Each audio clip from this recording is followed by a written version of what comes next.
Let's We're go. live. Let's go. I'm still thinking we shouldn't have let some people pick their names. We should have picked them for them.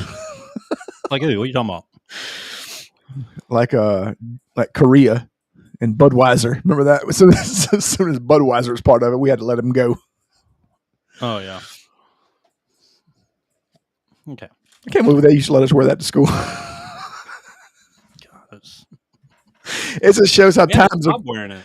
I know that, but it just shows how much times are different because that would not be. They would not let that get away with today. Oh no. Play it high. All right.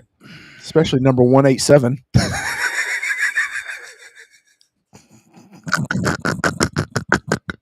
The fuck. Okay. Let's go to our X feed. We're live on everything. We're live on everything, Grant. Grant, we're live on everything. Let's share this stuff. Let's share it. Live now. Talking Doom. Live now. Live now. Episode 103. Doom the Dark Ages. Get it correctly. Correctly. Get it correctly. We talking Doom. You're talking The Last of Us Part 2 because that's your favorite. Yeah. Oh my God. Should have seen the last episode, Grant. Oh my God. Have you been hate watching it still? Yeah. Talking Doom the Dark Ages. Hashtag Doom. Hashtag Doom the Dark Ages. Hashtag Doom the Dark Ages. Okay. We're live on that. Let's go to YouTube. Let's go to YouTube, Grant.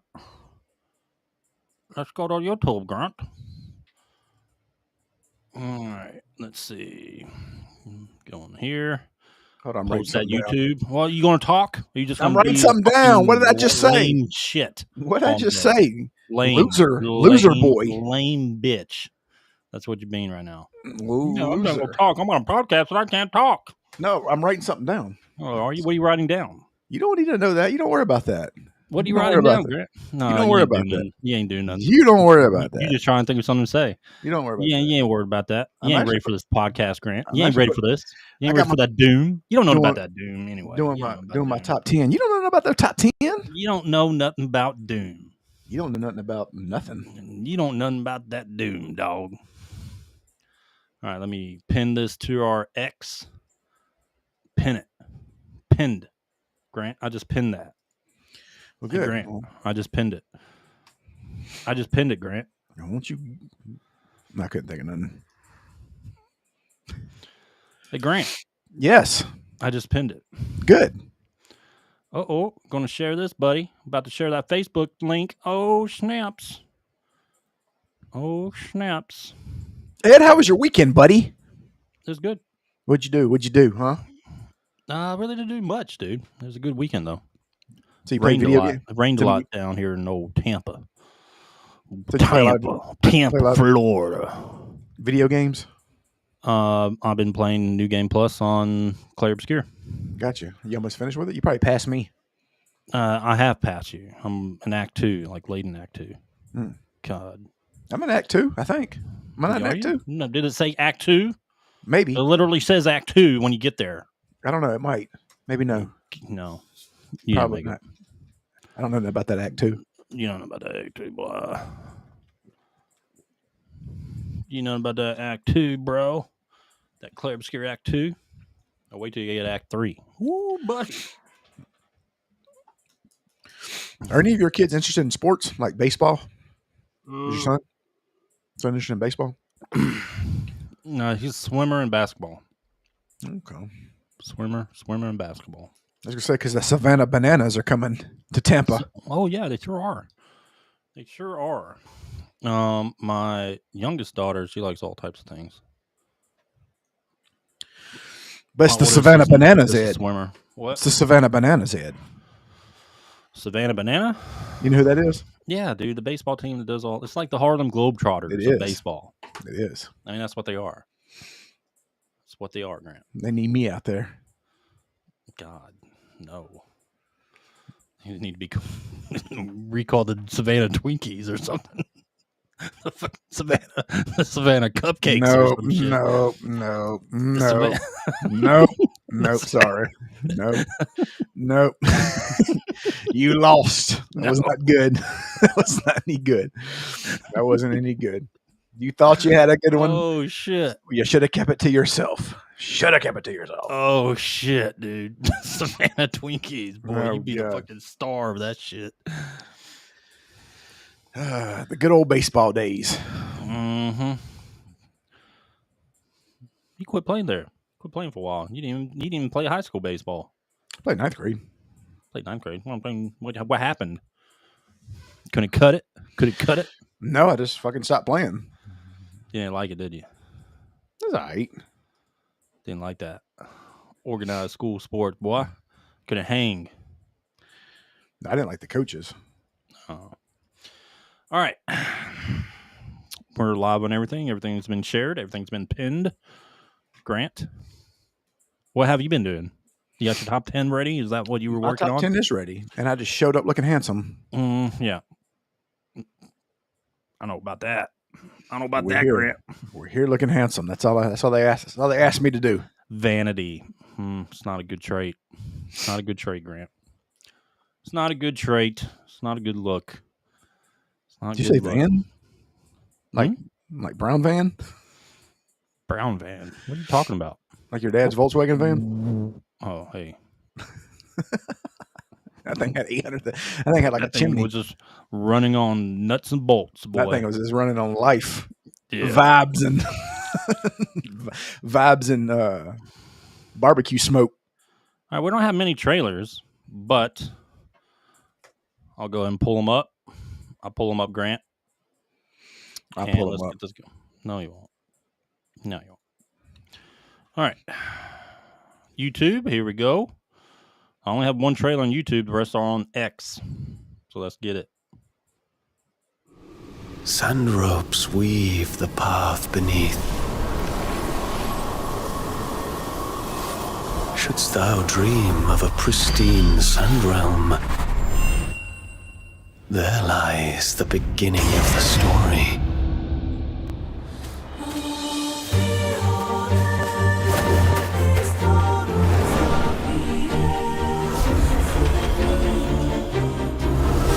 Someone will pluck you from the briny waters and lead you to a frozen wilderness, where destiny will pose the ultimate test. Go forth and commence the long, strenuous journey. For those as insignificant as we, to exchange what little we have for what we desire, is that not, in itself, a stroke of fortune? I'm curious if a naive fool can actually make a difference, even a little.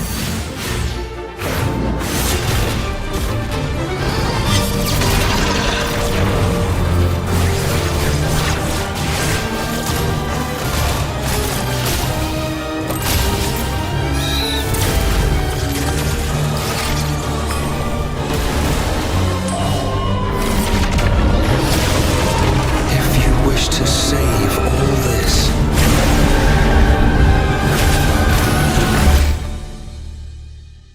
set forth once more.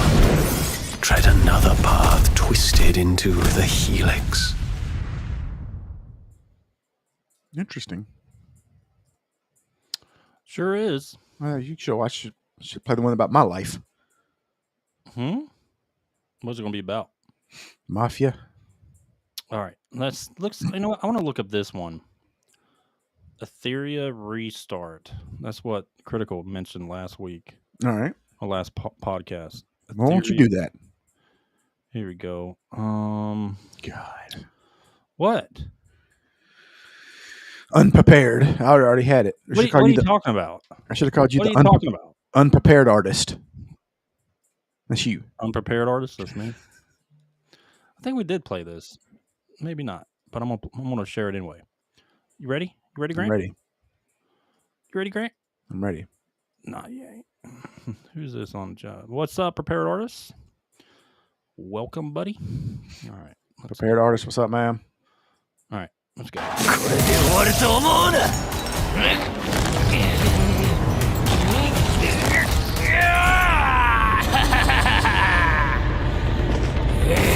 お前の出番はそこまでだ。ロロス。K 現れた。手間が省けたぞ。今度こそ貴様を撃つ。俺の実力を思い知らせてやる。お前が笑わせる。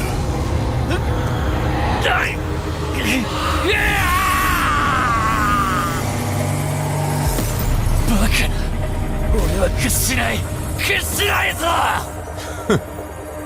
口ほどにもね。裁きを受けるがいい。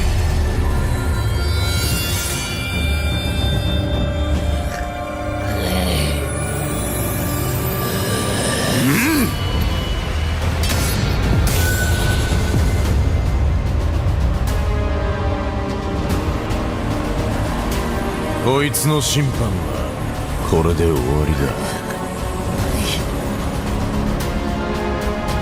さて、次はお前の番だ。 They got gameplay for this though. I don't know. 7 months ago. Closed beta test trailer 4 months ago. Let's play that. All right.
God, fucking gameplay.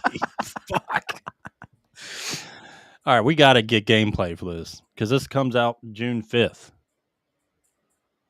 All right, official trailer.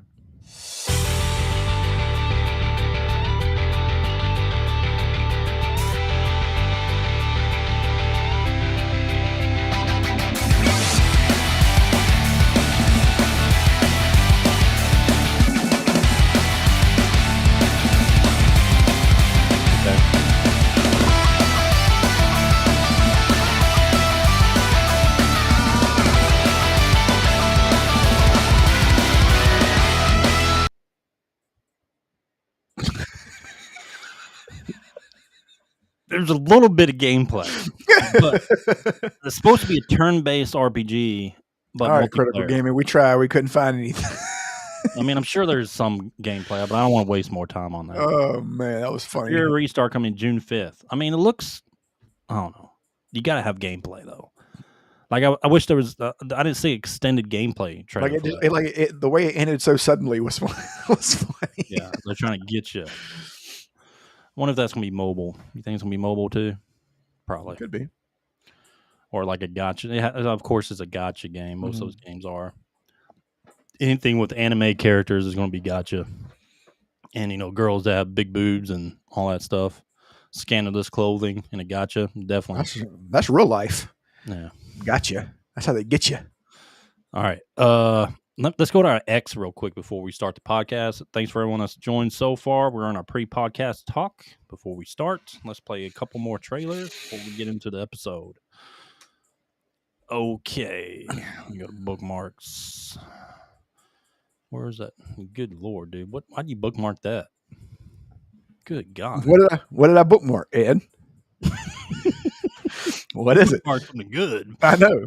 What did I bookmark, Ed? You bookmarked Gina Carano. Oh my God! So the caption was, "Is this too fat? Are you fucking kidding me?" Are those recent pictures of her? I don't. Does it matter? I mean, it doesn't matter. She looks good anyway. Oh my God! What a goddess! Regardless what when it was. Man. Let's see. Trailers. Where is that? Where is that trailer, Grant? Where's that trailer at, Grant? Oh, I actually wanted to play this. It's not really a trailer, but something cool. All right. Have you seen this motion capture stuff? Mocap? You know what I'm talking about? That how they did 𝐬𝐽∞. I haven't seen that, no. This is how they did the scenes. It's actually So hold on. Who was playing Gustav? I don't know the guy. It wasn't Robert Pattinson, if that's what you think it was. Okay. It was not him. Okay. Right, it wasn't Charlie Cox. No, it wasn't. The voice was Charlie Cox, but not the motion capture, not the actors for that. Interesting. Okay. Are you ready? That guy looks nothing like him.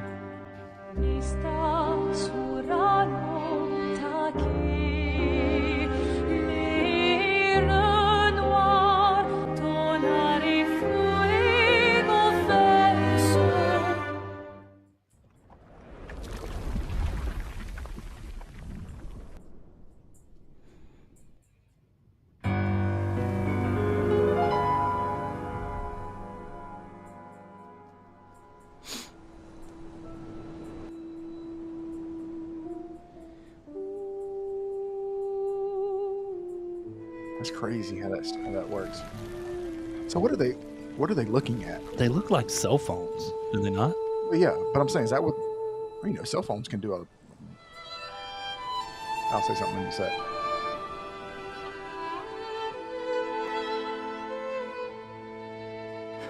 I'm here.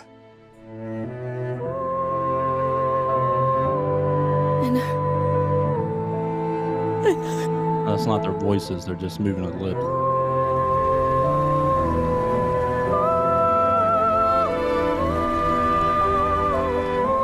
Pretty cool, huh? That's cool.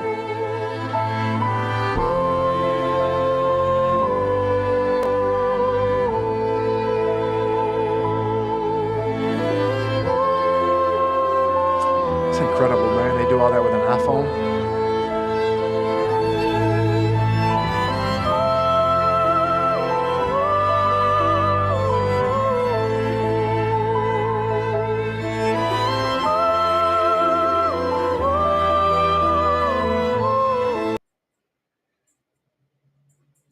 Pretty cool. You know here's the thing I was about to say. I've had an iPhone for, I don't know, for a long time. Years. Almost 10 years, let's say. Yeah. I've never, ever been able to get my iPhone to use the capabilities that they seem to be doing. Never. Like, to this moment, I can look at my phone here. I don't know if that's a phone or not. That's what it looks like one. But I'm just saying. But I can never get it to work to those. Like, here's the thing is, like, everybody's like, oh my God. Like, you could take the most beautiful pictures with an iPhone 15 or whatever. Dude, I take a picture with an iPhone. I don't got time for all that shit. But it doesn't. A picture like, we're done. I know, but even if I sat there and like, moment. I don't know how to do it. I guess it's just like fucking editing and shit. I guess I don't know. No, dude, I was at like Legoland's, you know, Legoland this past couple weeks ago. Like all your photos have got like your finger in front of the lens. Dude, I'm going to tell you, men take the worst pictures. There's no two photos with me. It's take a snapshot, done. Okay, hold on. It's not like, you know, how, you know, like the wives and girls do it. They do like 50 fucking shots of the same thing. No, it's me. Click. We're done. Oh, Let's yeah. go. Let's keep going. So let me just tell the story real quick. And I'm assuming, I'm trying to put two and two together here. This is not video game related. It just it has to do with pictures, though. It's just weird. All right, come on. Okay, listen to me. Tell your story. So every day, like, you know, I go to the gym and then I go to the beach and I do more cardio. I exercise. I'm a very healthy guy, right? But anyway, it seems like once a week. Hold on, I'm getting to my point. Once a week. No, you're not. Yes, I am. Saying a bunch of bullshit before you get to the point. Dude, I'm like 12% body fat. Okay, no one fucking cares. No one cares. Fucking get to the point. Now your mic went out. Okay, fucking worthless shit. Listen to me. So hurry it up. There's always a girl out there with her husband or boyfriend or whatever, and I think she's like an OnlyFans model because she's always dressing like a bikini. But he's like on his knees, like like throwing the sand up in the air and stuff, like trying to take photos and stuff of her. Like it's like I've seen that before. yeah, dude, it's like the weirdest thing or whatever. So apparently, Was that it? apparently he can get the iPhone to work, but I can't. How about you enter and exit and enter so you can get called It'll, back up? it'll catch up. It'll catch up. Oh, it's going to catch up? It'll catch All right. up. So how much body fat percentage are you, Grant? 12. Oh, so 12? Okay, guess what? No one gives a fuck. That's all right. You ain't seen Oh, 12. damn, you said like 10 things about yourself before you even got to the fucking point. You just haven't seen 12 in 12 years. I got 12% body fat. Hey, everybody, look at me. Look at me. Shh, it's okay. Look at me. Good God. Jesus fucking Christ. You ready to move on? You worried about yourself? Are you ready to move on, Mr. Vanity? Huh? Yeah, we can move on. I decided we can move God, on. you're fucking delayed. God. It'll be all right. Jesus. It'll catch up. All right. All right. So let's do this. Let's get into podcast Okay. and talk about some good stuff. All right. Let's do it. All right. God. Fucking.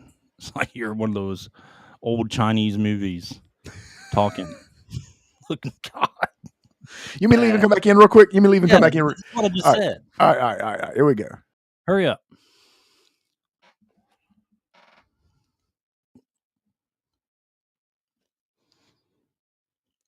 Waiting for Grant. Hurry up, Grant.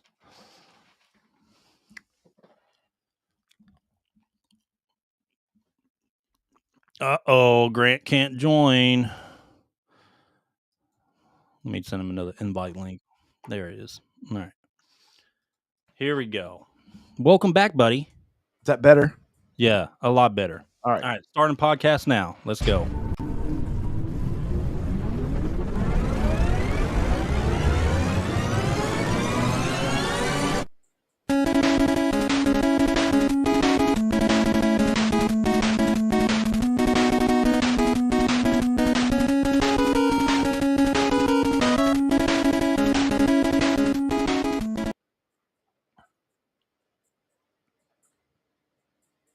What's going on, everybody? It's your boy Brent Rolling here with the DMG Gaming Podcast, and as always, I am joined by the Doomslayer himself, my boy Ed Phillips.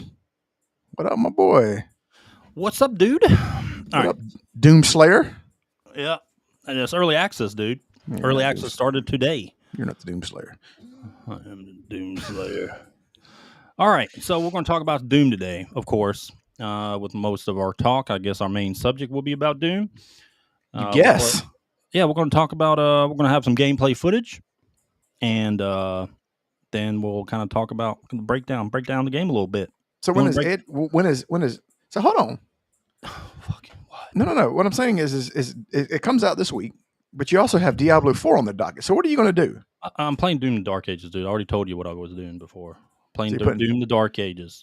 So you're putting Diablo 4 on the back burner? Got to. I've been waiting to play this game for a long time. It's like Claire Obscure too. Like I was waiting to play that game for a long time. Now Doom's up. Yeah. Doom's the main. This is the main show, dude. You don't wait to go see the main show. You go see it now. You are the main show, aren't you? I am the main show. Fuck you ain't. All right. So yeah, so Doom: The Dark Ages. We'll get into that here in a little bit after. But first, we're going to do gaming news. We have our DGR. Why is Intergalactic already running cover for them? Why is Naughty Dog running cover for Intergalactic, their game, already? That's like not nobody, a good sign. Okay, yeah, we'll talk about it. It's not a good sign. Not at all. And we'll kind of talk about some stuff popped up about that. Top 10, of course, and random game roulette. Grant. All right. So let's get into gaming news. Let me share our X feed real quick. Go to our bookmarks. Let me know when you see my screen, Grant. Ready? You ready, Grant? I am. You sure? Do. All right. I see it. Bam. Look at that. Let me blow that up a little bit. Blow it up. This is what I got, actually, on en route. I should be coming June 16th, I think. I think yours is better than that. Yours is better than that. Oh, mine's the big bundle. Yeah, this is like what everybody can get. You got the pre-ordered shit. Yeah, I got the it's like a booster collection. Yeah. Kind of. Something like that. So you're gonna have a chance to get better cards than what's going to be in these. So that's cool. Yeah. So we'll see. But we'll do. I'll do an unboxing. Grant will join me as I unbox the Final Fantasy and Magic. And then if he Gathering pulls like lab. if he pulls the 1/1 Cloud or Sephiroth, we're splitting the money. Just because I'm on camera with I'm on camera with you. Sorry, I'll take 10% of that because they'll probably They didn't offer you. agree to that. I'll just take 10. Just take 10% just for. We'll see. We'll see. Okay. But anyway, yeah, Magic Gathering and Final Fantasy. Check it out. Dude, Okay. you saw all those texts I sent you? Dude, it was crazy. The card artwork is legit. I like it. So apparently, I don't. Old school Final Fantasy artwork in a lot of those. Here's the thing: is I feel. I don't know a lot about Magic the Gathering. I don't play Magic either. I know. I wish I kind of did because I can understand what people are talking about. Yeah. But apparently, Vivi is like he's so powerful that he's illegal. Like they're like that's what they're saying. Like more than likely he'll be banned from competition because he's like His card overpowered. looks good too. Yeah, it looks cool. He has two of them, I think. Two Vivi. But artwork. again, when they were talking about it, I was sitting there looking at it with my eyes crossed like that because I don't know what they're talking about. I don't either. But it is the only reason I'm getting him because, of course, it's Final Oh Fantasy. yeah, no, it's good. And I think the artwork's pretty legit. Yeah, no, it looks good, man. If they have some at Walmart, I'm gonna go pick some up. You see this? So this is a boss move here, and of course, there's a lot of backlash and meltdown over this.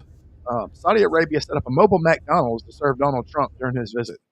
Now, we're not a political podcast, and we're not doing this just because it's Donald Trump. But who the hell gets this? Is awesome. Like, no, they've done this to nobody else. Like, you didn't see them do it for Joe Biden. They didn't do it for Barack Obama. Dude, when he goes over there, like the Saudis they're all in because he's a businessman, but the Saudis are also business oriented. It's just great, dude. It's just hilarious that the meltdown is, oh my God, he got his own McDonald's. No, the question is, here's the thing is, you're saying it wrong. It should be, oh my God, he got his own McDonald's because that's amazing. Let me just tell you something. I would think it would be great if it happened to anybody. I think it's funny, honestly. Like shit. Yeah. But yeah, dude. I mean, it's pretty cool. I think it's kind of neat. All right, let's go back. Everybody's so upset. Oh, good God, dude! Why do you bookmark that, Grant? Well, first of all, I bookmark it because of the What caption. does this have to do with anything? It doesn't have to do with it. Well, first of all, this has to do with everything. I mean, it's She Gina is- Carano. She is so fine. God, Our listeners man. were showing pictures of Gina Carano. Well, look at the caption. Go to the caption. What's the caption say? Somebody said men only. Is Gina Carano- too first of fat all- or just right? What? Is that No. even a question? That ass is thick, boy. I'm talking about like thick, like your tongue had a stroke. Thick. You have to say it like that. All right. We already showed that. All right, this is interesting. Yep. All right, so Horizon 3 is currently in development at Guerrilla Games, set to potentially launch in 2027. Could potentially be a cross-gen title with PS5, PS6 launch. What else? The story looks set to focus around PS6. Nemesis as teased by the second game. If you guys ever played the second game. Horizon, the online game, is set next to release before Horizon 3. I don't know about that. Why are they a PS6? It seems like just the PS5 it hasn't been out. PS5 When did the PS5 Pro. come out? When did this shit come out? When did the PS5 come out? Release date for the PS5? Here, let me Google for you. Jesus. Yeah. Yeah, peasant boy. Google for me. Jesus Christ. November 2020. Did it really? I swear to God, it seemed like it came out later than that. No, Man, 2020. So it's I almost think- 5 years old. Man, I guess COVID has just kind of warped the timeline of life because it's either sped up time or something because it just doesn't seem it's been out that long. Well, the PS6 is coming around what? Next year? Probably. 27 maybe? I think maybe. I don't know, man. But Horizon games are good. The second one was kind of like, I mean, it looked good. I mean, it was the same gameplay as the last, of course. I mean, which is not a bad thing. But it's kind of like the same thing over again. When's that knockoff coming out? Has that knockoff come out yet? I don't think so. You talking about the one China is making? The exact Chinese same people? game? Yeah, it's like Monster Hunter and Horizon put together. Yeah, it's the exact same game. Yeah. Well, I got to look that one up.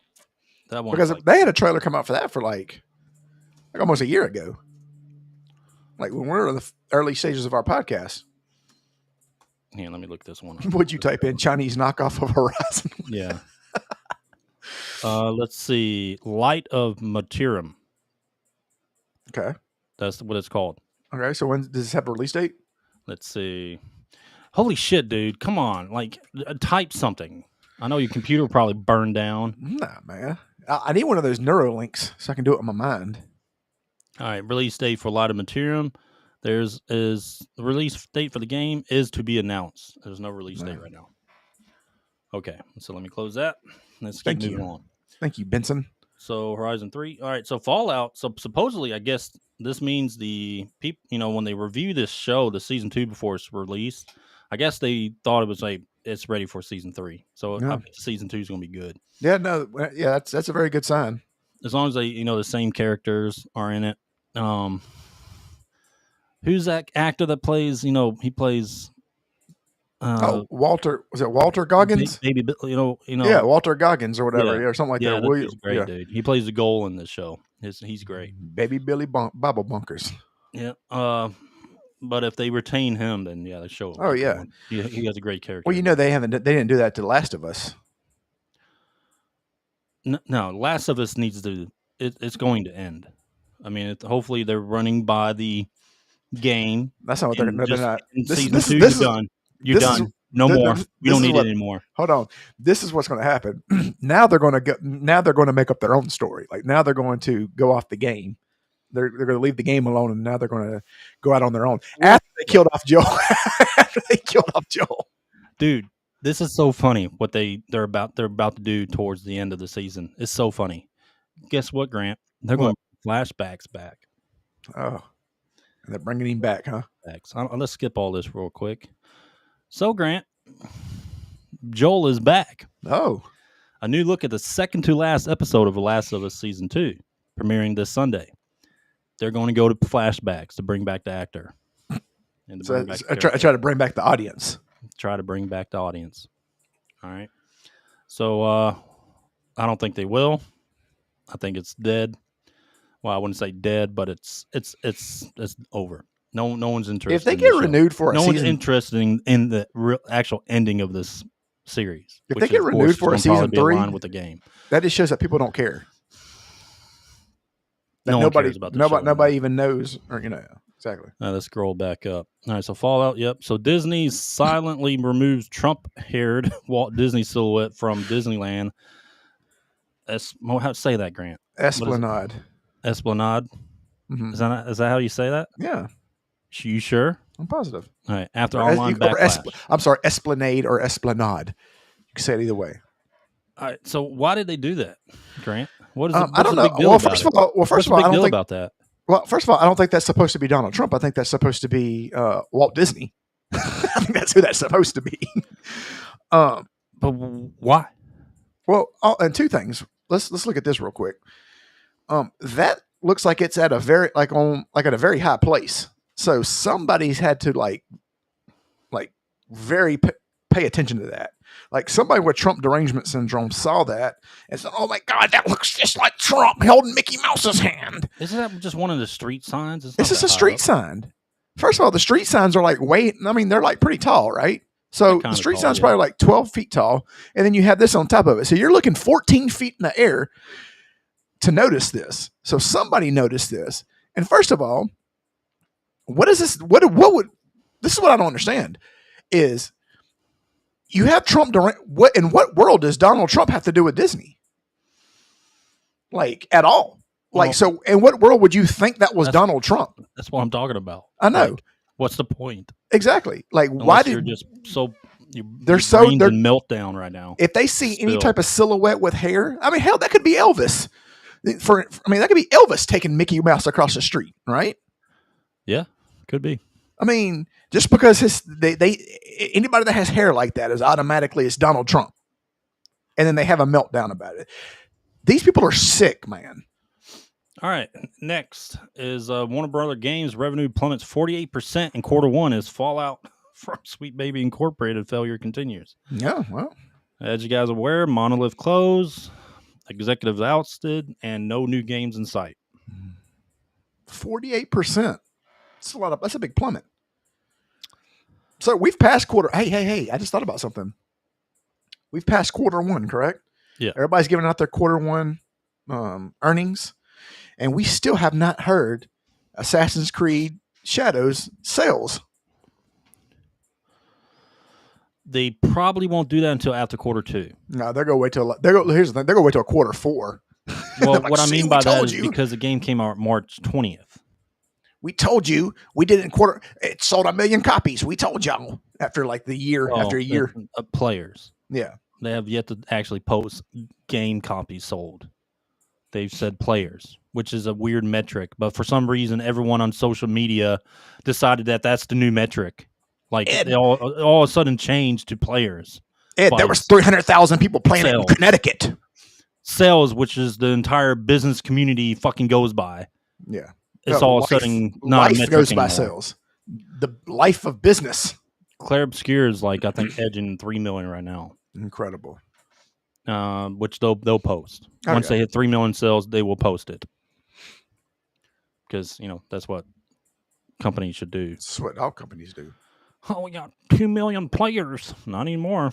Not anymore. That's not a good metric to go by because people will get bored.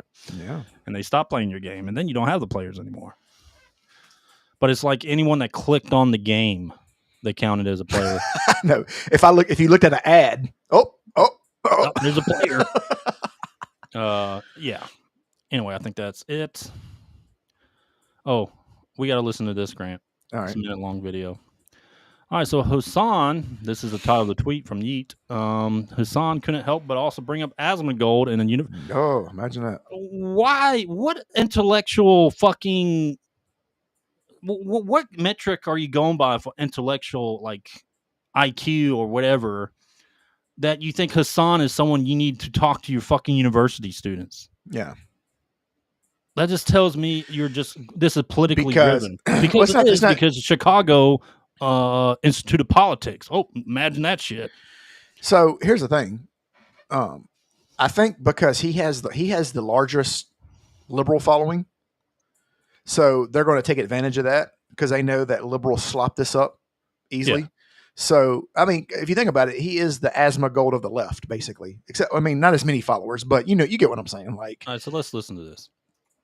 I mean, I know it's kind of natural to your interest. Why do you think talking about politics works for you on the platform? Like, what are the ways that you have learned to kind of crack that space if others haven't? Yeah, I mean, at first I wanted people to talk about politics because I thought like there were a lot of progressive people out there. I thought it was like good to show that progressive politics is not shameful, that people shouldn't be afraid of speaking their. This guy is a fucking idiot. yeah, Like he is personally, he's dancing around the biggest question. fucking idiot. If you listen, I'm sorry. If y'all listen to this motherfucker, you are a fucking idiot. Yeah. Like if this is you get your personal opinions from, like watching the news and you go to Hassan and you watch him stream, unless you're trying to get a good laugh, I can understand that. Yeah. But if you go to him and you take his advice as, I mean, this guy is a fucking tool and he's a fucking idiot. Yeah. Plain and simple. Do not get your worldly advice from him. Let's continue. Opinions on these matters. And then 𝐿𝐼𝐵𝐺𝐿 became the largest political content creator on the platform. And some people know who that is, but he's a right-wing commentator now, the biggest right-wing commentator in North America, actually. And now I'm like, maybe don't talk about politics. It's better if they stay apolitical. But for the most part, I think like the apolitical nature of this space is just a way to shelter your more reactionary tendencies in general. I think people say that they're apolitical. What the fuck is What this are guy talking about? Apolitical? Oh, he's apolitical? He's not No. apolitical. He's No, very he's- political. Like yeah. he's very political, leftist political. You know Like, what's funny far is left political. what's funny is he says that 𝐿𝐼𝐵𝐺𝐿 is the biggest. No, that's not true. Like No, he's not. No, like He's not even right wing. Everyone has followed 𝐿𝐼𝐵𝐺𝐿 actually knows he's not right wing. No, I've always He figured actually has a very centrist view on things. like I think that. What do you think? Who do you think the biggest right ones are? Like Benny Johnson and Charlie Kirk. Yeah, He'd probably be one of the biggest. yeah. So So I ben mean, why don't he? Shapiro, Yeah. So why don't he go with? So why don't he Stephen go at Charlie? Crowder. So why don't he go at Charlie Kirk? He does because he doesn't know what the fuck he's talking about. He's trying Exactly, because he'll get bodied. That's the problem. He'll get bodied. Plus, he's a fucking YouTube. All he does is talk about fucking dumb shit on his stream, and basically what he's trying to get is that 𝐟𝐨𝐫𝐞 controversy, so he can talk about it more on YouTube, get more clickies. He loves those clicks. Yeah, and then basically fool his entire audience. But let's finish this up. Political, or they say that they're operating off of common sense beliefs, but usually that just simply means you're right wing and not open about it. At least in my experience. Yeah, but okay. I'll repeat this again. This is not the guy you want to listen to. no. If you're a liberal, there's so much better people to listen to on that side of things than Hassan. All right. Correct. He's a young kid who's just a streamer who doesn't know anything about the real world besides what's fed into his fucking brain by watching other left wing shit. Yeah. All right. So Institute of Chicago. What does he do? Like, what does he stream about? I mean, like, shame on y'all. Here's my question: is like, what is his platform? Like, I don't even know what he streams. Like, what does he do? He talks a lot, dude. He talks a lot about leftist issues.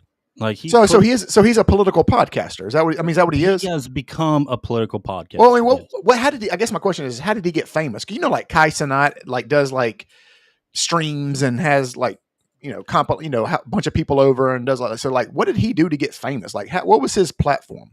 You get what I'm saying? Was he a video game streamer or something? Like, I don't know. No, he is a left. Let's be real. He is a left-wing political commentator. Okay. All right. And you remember the 𝐬𝐿𝐴 trap house or whatever the fuck it was? No, I do not. So that's what I'm saying. Like, I don't know any of that stuff. I didn't hear about him until probably last year, maybe.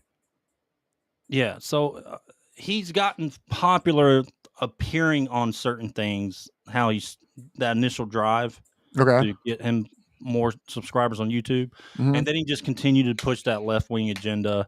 On his stream, and then of course most of his subscribers are of course left wing, unless people would just want to get a nice little laugh out of everything. Then so he just kind of fell into the political world and just ran with it. He did, and he's a lead, one of the top left leaning fucking political commentators there are. Gotcha. Okay. Even though most of their guys kind of are not that good. I appreciate when you mix comedy and stuff into your show, like kind of like Steven Crowder does. He's very right wing, but he does a lot of comedy. I mean, he was a stand up comedian. So. Yeah. But I like him there. But he doesn't have that. He has very dry, boring fucking takes and uninformative takes on things. So I'm just kind of like confused here. But they don't have that on the left side. They don't have those. Besides maybe Bill Maher, right? They don't have a funny left-wing guy. Yeah. So they only can go to certain people. They have Bill Maher, but he's been kind of roasting the Democrat Party lately. Well, he's more of a, if you listen to him, he's more of a... He's a classical Democrat. Yeah, he's like a Clinton Democrat, like a Bill Clinton Democrat. Common sense Democrat, more like. Yeah. Let's see. All right, that's it for X.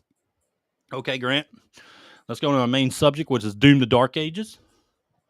You're excited. Doom the Dark Ages. Yeah, let me pull up this video real quick so we can stream it and watch it at the same time. Let's see. Copy paste that. All right. Grant, let me know when you see my screen. Let me share that real quick. And shared. Oh, you see that? I do. All right, cool. All right, so let's talk about Doom the Dark Ages. All right. So, Grant, game is in early access, brother. Okay. It's in early access. You buy, I think, the collector's edition or the, all those like special. How did you miss that? Digital. Huh? You're like Captain Collector's Edition. How did you miss this one? Because I don't know, dude. Like, I was focused more on the other game, and I already bought like Death Stranding 2 collector's edition, and I wasn't thinking about it. And I think it sold out before I even was able to get it. It did sell out really quick. I I don't think you even thought this game was going to have a collector, because not every game has a collector's edition. No, that's true. Not every game has collector's edition, but I wasn't really tracking it. Like I wasn't kind of like thinking about it much. Yeah. But anyway, so the game is currently in early access. You can get it from just digital purchase of like the premium editions they usually have and stuff like that. And it's you can get in early access now. So go play it if you want to spend extra. I think it's extra $10 to get the premium, extra 10 or 20. And I mean, a game like this comes around only so often. If you love Doom, from what I'm getting from at least all the early impressions and people that have played it during this early access period today, they're saying a lot of good things about it. So when are you starting? I'm thinking about getting it tonight. Really? You gonna be an early accessor? Yeah. Okay. Thinking about getting it tonight because I want to get a review in. You know, another review. When are you going to do a review, Grant? I like to review old games like Galaga. Okay, so anyway, let's break down Galaga. What? It's a good game. Are you going to? Okay, give us a Galaga review. Give us a retro. We can get Grant's Retro Corner. There you go. The God Awful Gamer. Yeah. Rides again. Give us that. All right, so let's break down this. So Doom: The Dark Ages is a prequel to the modern Doom reboot saga of Doom 2016 and Doom Eternal. I want to say it drastically shifts, but it is a shift the settings from sci-fi hellscapes to a more dark medieval fantasy world. But I mean, you're still going to have a bunch of hell stuff in there. You know, of course, you can't have that. Can't have a Doom without it. But anyway, so it's a medieval setting set in the grimdark world with gothic castles, ancient horrors, demonic forces. It's basically like Doom meets Dark Souls in tone and aesthetic, I guess you can say. And also you have kind of explores the early days of the Slayer, right? Of the Doom Slayer, delving into how he became the basically the unstoppable force of vengeance that he is now. It's going to introduce new enemies and lore, brutal combat. It's going to be a little bit different than your last Dooms, though, from what I'm getting, the modern day Dooms. I wonder if they explain how it's a mixture of like futuristic and the dark. Like, I wonder if they explain. Well, this is a prequel to everything. It's basically how he began. So that's what the story's going to go into. Oh, I got you. I like that guy's literally armor. Just said. It looks like Bram Stoker's Dracula's armor in the beginning. But anyway, instead of that classic Doom I wouldn't say classic, but from the last two Dooms, it's going more of that melee and range combat, a little bit slower pace, more, I would say, focused on, I want to say mechanics, but it's going to be a little bit slower paced than your past Dooms, from what everyone is saying. It's not a bad thing. No. It introduces never before seen demons and deepens the mythos of the Slayer's internal war against hell. It also has finishers, of course, from the last Dooms. You remember the glory kills and stuff, but they return with a little bit more brutal aesthetic to them. Because again, a lot of the game's going to be evolved around, mixing melee and range a lot together. From exception from your past Dooms. It also has that the shield, dude. That's cool. Like, I mean, the Saw shield. The Saw shield. I mean, that's fucking legit, dude. I think that's. I wonder what they're thinking when they thought of that. Like, I wonder what goes through people's minds when they think of stuff like that. It's good. It's great. I don't know. But here's some of the combat. But like, and for those listening, it's just showing the Doom. It's just showing people blowing up. Like, people say it's slower paced than some of the Dooms, but this is like, this seems like a Doom. Wrong with that. It's like a Doom game. No, but I mean, I'm just saying from the gameplay that I've seen today. Yeah, like it looks just like your last two Doom games to me. A little bit more focus on the shield use and going after bosses' body parts and maybe the mechanics and stuff like that. But I mean, it looks like a Doom. Doom. Yeah, but I mean, were they saying it like being slower was a bad thing? Because a lot of the early impressions were. You I don't remember think the that. early reviews? Yeah. A lot of people have been saying that, but to me, this is fucking Doom, dog. Dude, I don't think looks that's a like the bad last thing. two Even if games. it was, I don't think that's a bad thing. Yeah, but the gameplay looks fun. Different weapons mixed with that shield is just, I think that's badass. The Shredder. But yeah, a lot of focus. I guess the focus on like blocking with your shield to stun an enemy. You know, 'cause what we just saw there, kind of maybe a little Look bit at more that. focus on that. Yeah, That was cool. tight. But I mean, so far, dude, like all the early impressions saying this is a legit Doom game. Early reviews are saying the same thing. Even all the official early reviews are pretty much saying the same thing. I mean, it's a Doom. I feel like people say we just stuff. needed a good Doom game. That's all we needed. I feel like people say stuff. Get you a know, good about a it. take. Well, yeah, just to be contrarian. You know. Yeah, and there's a dragon. I think that's gonna be pimp. That's tight. I wonder how that works. Get on the dragon, dude. Don't run away. Who's playing this game? Must be somebody from IGN Oh, playing he's this collecting game. all this stuff. He's collecting all his resources. Somebody from IGN or GameSpot is playing this game right now. You can tell. It sucks. But yeah, so to me, I think this is definitely. I'm about to buy this game right now, and I'm about to play it today. This looks like it. I will say this. This doesn't look like crisp graphics. I'm not saying the game's not. That's because I'm playing on a YouTube video. No. It's not even that. I think. It. Well, it's not even that. I think they're playing it on a. It's like their TV's like my TV. It's not a good TV. Yeah, there's some of the dragon combat. But overall, it looks good. And I can't wait to play it. Personally. Yeah, no, it looks good. What about you, Grant? You want to finish up the 𝐬𝐲𝐿 anytime this year? I'm going to finish it up. Maybe. We'll see. I like to take my time. Like a fine wine. I like to take my time. You like, it rhymed? You see? Yeah, sure did. Anyway, it's tight. Don't take my rhymes. That's legit. You saw that? No, you didn't. I did. Yes, I saw it. No, you didn't. All right. But yeah, Doom the Dark Ages. Playing it here soon. All right, let's close that. Grant, ready for that disgruntled gamer rant? Yes, because this is ridiculous.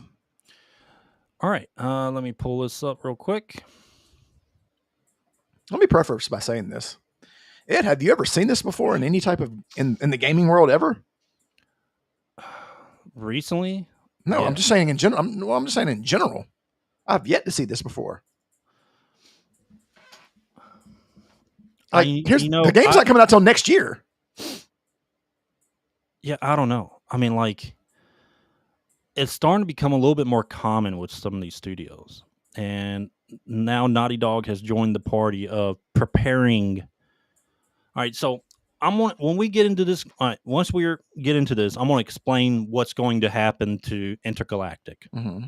And I'm going to make a official prediction disclaimer about it, of what I think is going to be from all the way up to release date, after release date, what's going to happen in the game. Yep. Because I already have that. I already have the feeling. Yep. All right. I have that feeling. And we're usually right. When we say, when we call this stuff out, we are usually, well, I would say we have not been wrong yet on any game that we've talked about. And it's not really saying the game's going to be bad or shit on the game. It's just going to, it's what's going to happen with the game. Okay. But anyway, our disgruntled gamer rant this episode is, why is Naughty Dog running cover already for Intergalactic before it's released? But specifically revolved around the actress that plays the main character. All right. They're preparing her for, quote unquote, hate from gamers. What does that tell you, Grant, when you see that? Yeah, that they know that the way that they designed this character was terrible. And this is about to be a fool with a lot of bullshit. All right, so let me pull up our tweet on the subject. I want to kind of boost this from what IGN posted. Mm-hmm. From what Neil Druckmann said. All right, so let me get this a little bit larger. All right, so anyway, this is kind of what we're talking about today. Naughty Dog's Neil Druckmann has been boot camping, basically What a preparing. word. What a word. Preparing the intergalactic, the heretic's prophet, Tati Gabrielle, on The Last of Us 2 Online Hate. All right, so as you know, The Last of Us 2 Online, or excuse me, The Last of Us 2 Part 2, or excuse me, The Last of Us Part 2 has received a lot of hate, including not even the show, but the game and the way the story was and everything like that. It's legit hate. It's actually, I would say, okay to hate that because of what they did to the story. Yeah. And what they advertised, let's remember, The Last of Us Part 2, before the game released, they advertised Joel a lot to make it seem like he was going to be Joel and Ellie again. Okay? They did that. Until it was released, and very early on in the game, they killed off Joel. Which, I would say, validly, got a lot of hate because, of course, the way they advertised it and the character that Joel was to a lot of gamers that played the first The Last of Us game. It got a lot of hate. But it's valid criticism, okay? Correct. It's not gamer hate because the story and we got she's a lesbian. We had to play a girl and Abby was in there. That wasn't the only reason. It's because you killed off a major character that everyone loved from the first game, and you advertised the damn game when people bought it. Yeah. That Joel was a major part of the game. Okay? I mean, but here's the thing is, like any game would have done that. You know what I'm saying? Let's just say, for example, could you imagine if like Resident Evil killed off Chris Redfield or Leon Kennedy? Like just for, you know what I mean? Like, hey, had Leon Kennedy on the cover, right? And then like 5 minutes in, he gets eaten by a zombie. Like I mean, right? Yeah. And so anyway, so Neil Druckmann from Naughty Dog is preparing that actress for the online hate. Okay? But the real question here, Grant, the real question is, why would you make a game like this that's going to be obviously be a space cowboy / opera odyssey, whatever, space odyssey game, and give us a character like that? Now, it's not because she's girl, okay? But you're giving us an uninteresting character from the trailers. We saw the trailers, okay? Slurping on a slushie or whatever the fuck she was doing. Having an annoying attitude towards some, I guess, boss that she was talking to on the radio in her spaceship. Just those annoying mannerisms. And you've given us that character, and now you're trying to prepare your actress for this fake hate that's going to be towards her, and you don't think it's going to be towards the fucking studio? It's mainly going to be against Naughty Dog for creating a character like this. Why would you create a character that has no appeal to majority of gamers and put that in a game? That is the real question. Why would you do that up front? What are you trying to tell us? Yeah. But the thing about it is see, this can go beyond gaming. Do you remember for example, let's use this for example. I think characters get hate because and it should be the studio's fault for casting terrible people to play. Like the fact that Ellie is getting the hate in the show is because it's a terrible person playing that character. Like that's not even a good person. You see what I'm saying? Actress. Correct. Do you remember in Batman Begins? What's her name? She was hot. It was the girl from like Michelle Pfeiffer? No, not that. Batman Begins, the one with Christian Bale, the first one. Oh, okay. Remember she was hot, and then the second one they replaced her with Maggie Gyllenhaal. Yuck! It was originally that girl from Dawson's Creek or whatever. Yeah, exactly, and she was hot. Katie Holmes. Yeah, and then they replaced her with Maggie Gyllenhaal. Ugh. Like, come on. Like, here's the thing is, like, Christian Bale is Bruce Wayne. I mean, Bruce Wayne can get any woman in the world, and he's going to get Maggie Gyllenhaal. Ugh. You know what I mean? That's my point. You see what I'm saying? A billionaire playboy, and that's not even that, dude. Like, it's not. I don't care if she's not pretty. You know what I mean? The point is that the character that they showed us in the game trailers is annoying and uninteresting. you could put, dude. I mean, you can easily put. Okay, I'll give you an easy example, dude. From the Alien games and stuff like that, Sigourney Weaver. Okay, Yeah. she's not attractive, She's not ugly. but she's not ugly. But she's back not then, like back then, you known to remember in be Ghostbusters? like a super sex appeal. But I don't know, the reason why Ripley was so, I would say, popular is because of her character development and the character that she is. That's why Ripley was so good, and why still today, Ripley is one of the best sci-fi characters. Still, I don't know, man. When Sigourney Weaver was the Keymaster in Ghostbusters, she was good in Galaxy Quest too. But here's the thing: is like, and on the flip side, this girl's pretty in real life. She is. Like, yeah, what are her name? Tati. Like I said, but that's not the point. It has nothing to do with her fucking attractiveness.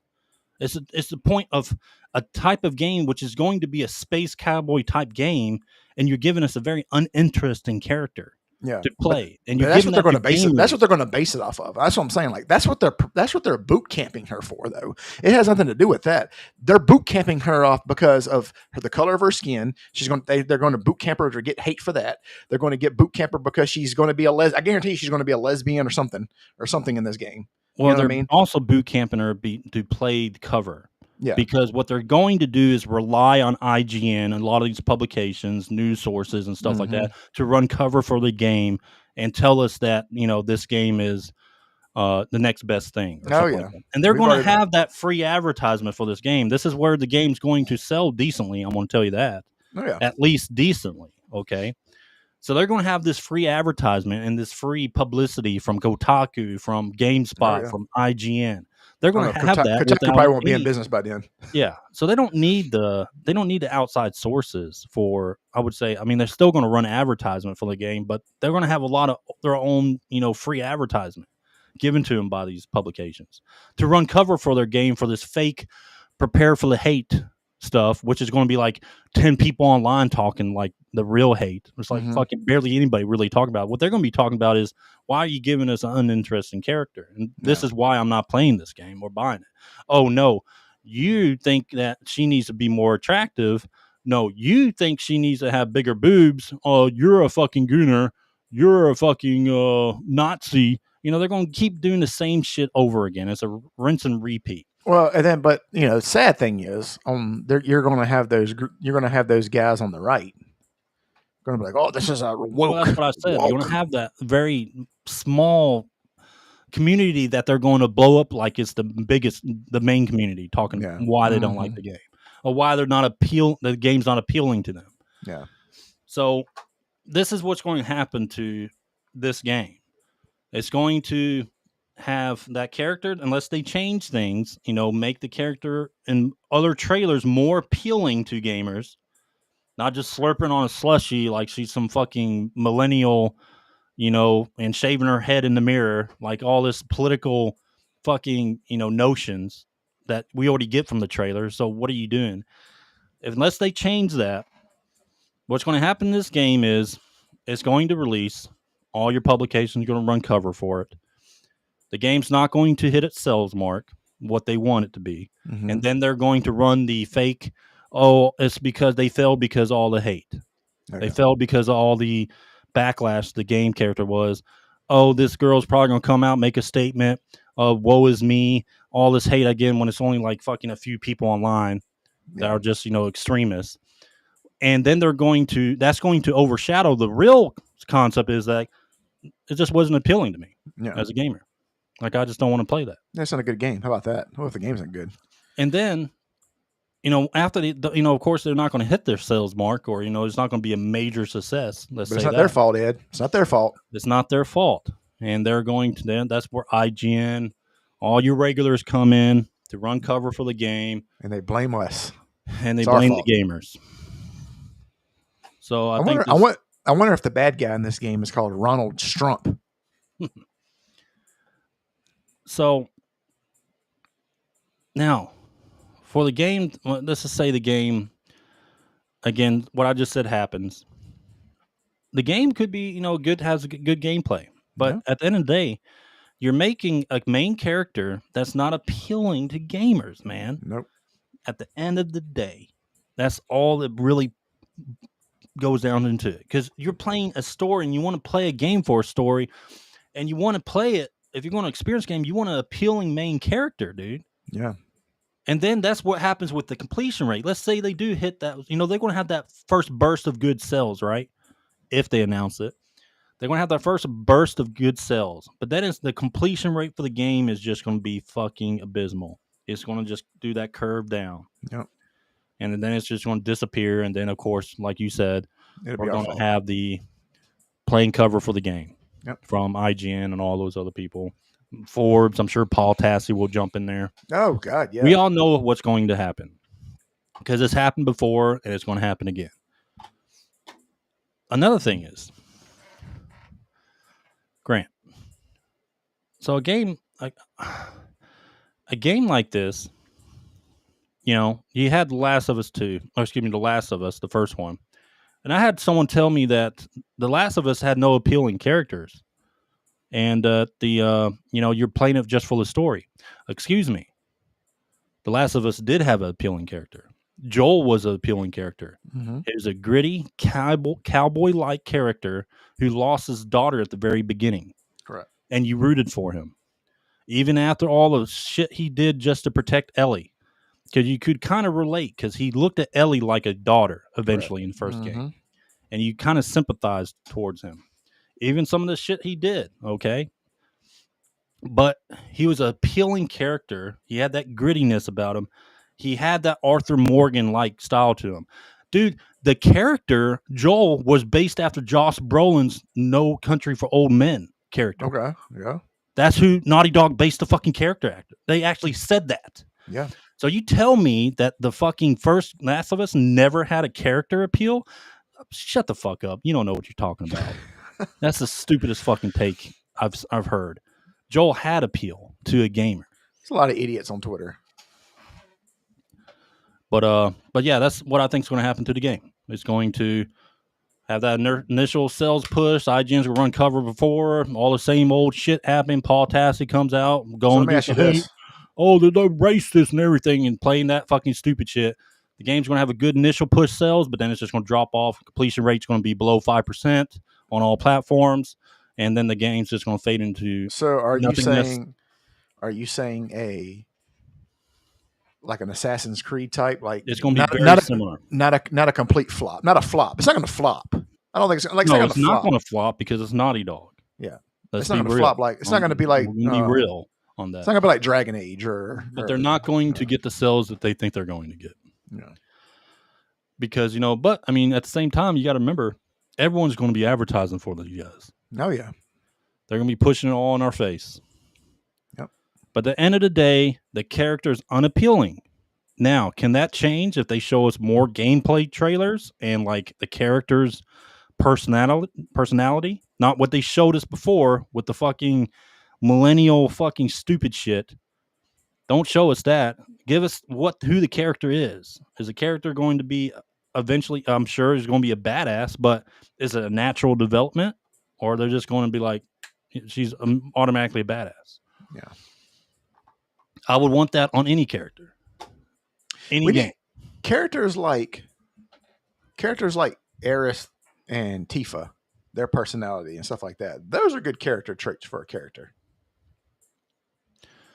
Well, it's the natural personality, like the natural. How would this person, this character, react in the situations they are in, and not overdo it? You know what I mean? Like trying to be like Daredevil, like Wade Wilson, like the comedy like that. Yeah, I mean, like because you're going from her like fucking, being annoyed at her boss and slurping on a slushie and just being like nonchalant millennial attitude. Whatever, and then she's going out grabbing a sword and doing all types of fucking shit to like alien monsters on planets. I mean, you gotta pull us in, man. Don't just throw that shit in our face. You gotta pull us in with the good character development. And I really think if they have that, if this is going to be a good character, they need to show it. Yeah. They need to prove people wrong. They need to prove me wrong. But guess what? I don't think they do have it. Nope. Otherwise, they wouldn't be boot camping. They wouldn't be doing the boot camping. You're correcting. The boot camping. Boot camp. I never heard that. Like, they're making this seem like it's severe, like they're in DEFCON 1. Yeah. All right, Grant. That was our DGR. Yep, that was our DGR. The Scrono Gamer Rant. You know what time it is now, Ed? Oh, yeah. It's time for that top 10. Time for that top 10. So we got a top 10 that's different. So what we decided to do is our top 10 games that aged like milk. And for those that don't know what that term means, it means they were good at the time, but after years you've gone back and played them, you're like, it's not so good. Or the remakes are better, you know? Yeah, and I had a lot of games that I did go back and play. And I was like, ooh. Yeah. A game that would be a complete opposite of this, like I could go back and play, of course, Chrono Trigger, right? Oh, yeah. I could easily pick that up and play it again and have Correct. fun with it. You know, get lost in that fantasy world. And there's other games that I can think of that you can easily pick up again nowadays that was maybe, 15 to 20 years old. Final Fantasy VI. I mean, all these games. Yeah, a lot of those games back in the SNES, you can pick up a lot of those and play today. But anyway, so let's get into this top 10. Top 10 games that age like milk. Is it me or you? It is me. Go ahead. All right. Grant, we actually had this game on one of our top 10s. Grant, this is Squaresoft's. Probably one of their final games is Squaresoft. Mm-hmm. I wouldn't say final, but one of the last games they made as Squaresoft. They stand before they became Square Enix. It's called The Bouncer, Grant. Oh, yeah. Yeah, I remember you talking about that. The Bouncer that came out on PS2 is one of their first games on PS2, if not the first game they made on PS2. Let me pull up a picture. But anyway, Grant, The Bouncer. I dabbled in this, I'd say about 8 years ago. I went back to play, and that was 8 years ago. Mm-hmm. Graphics kind of gotten better since then, right? But I remember having an okay time with it when I played it because, it was a Squaresoft game. Okay, cool. It was a cool. They tried to dabble in something new. It's okay when I first played it. But Grant, it is complete fucking shit now. Yeah. Like, I could not even get through the first 5 minutes, dude. I was done with it. Bouncer on PS2 it definitely aged like milk. It was just complete garbage. Mm-hmm. All right, my number 10. Ed, this game is based on one of the most iconic horror movies of all time, right? Mm-hmm. And when you're a kid, you don't know any better. The game is Friday the 13th. Friday the 13th. All right. So when this game came out, Friday the 13th on Nintendo. Yep. Yeah, not the new one where like he takes their face and like throws it in the saw and shit. That's pretty cool. We're talking about like the original. All right. So basically, this game you're just kind of like going. You have to save the camp kids, basically. Just like the first game. Yeah. And then you're having to travel from campsite to campsite, or cabin to cabin, and through the woods and all that. Yeah, just like that, all through the woods and stuff. And first of all, Jason does not look like this at all. He's wearing a purple suit. But anyway, so you're like throwing a rock and you're throwing your knives and all this other stuff at him, and you're just thinking, okay, well, you got to kill Jason or whatever. Well, you go back and you play this game, and this game is terrible. You go left, the map goes right. You go right, you go left. You go into the thing, and then it tried to do this like 3D thing on an 8-bit screen, where it's kind of like you go straight. And you ever seen that? Where it's like tries to look 3D on an 8-bit. Looks terrible. And then when you finally get Jason, you can't kill him.